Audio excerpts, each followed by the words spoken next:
Management fees is one important thing that you need to understand in money market funds. Most people out here, or fund managers out here, especially the intermediaries, the people who are trying to sell you into a company, will try to use this against you and tell you, oh, well, I want to charge more than we charge. Those ones charge this, those ones charge that. First, what is this management fees thing? How does it work? How much is supposed to be charged? How is it calculated? Is it calculated on the interest? Is it calculated on the principal amount that I deposit?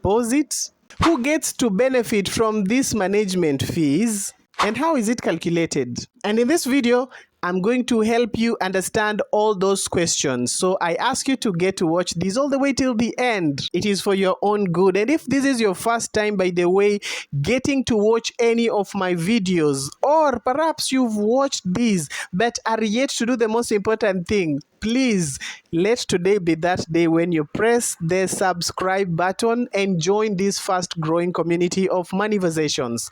And by the way, you can go a step further and leave a comment or question in the comment section below. So let's get right into it.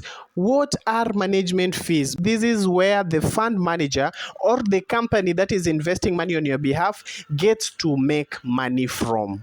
It is where you are paying the fund manager or that company to work for you. Don't you remember that you gave them some money and expected interest in return?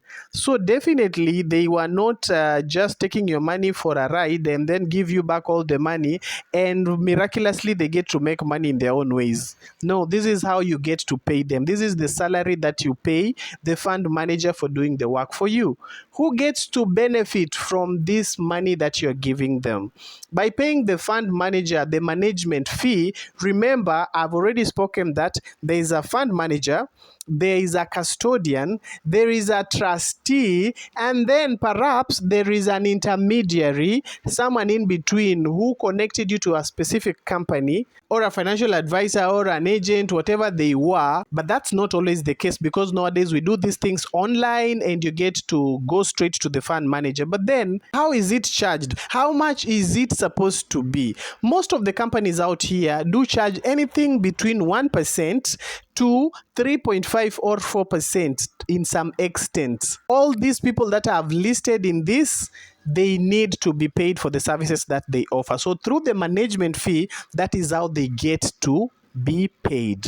But most of them will lie in between 1.5%, 2.5%, 3. But with this one, the company is not really restricted to charge you 1% or 2% or 2.5%. That is why you will see all these differences: 1.5, 2.5, 3%. But I will tell you the reason why. What you are charged is not very important when it comes to the returns that you get. But before that, let me explain how it is calculated, or from where is it calculated. It is also another very important question. People want to know, are they charging my principal, the money I put in, is it charged on the interest? Because you see, the withholding tax part is usually charged on the interest, so your principal is not touched. But then for the management fee, what you need to know is that, or what everybody needs to realize is that, just like the way you earn interest, interest is charged or is obtained from your principal. The interest that you get is obtained from your principal. So if you're getting 15% of 1 million or of 100,000, you are getting that from your principal. If I put in 100,000 and then at the end of the year I got 15%, which is 15,000. The 15,000 was born from the principal. So the same way, the management fee is not charged on your interest. It is charged on your principal. And this brings me to the part where I need to explain why it is not such a big deal, whatever it is that you are being charged as a management fee. And this is because by the time that you're getting your interest rate, 15%, 10%, in most cases, the management fee has already been deducted. So the best way that I can use to explain this is if your company charges you 2% interest rate and then they gave you 15%, they have already taken 2% off and they are giving you what you're supposed to receive.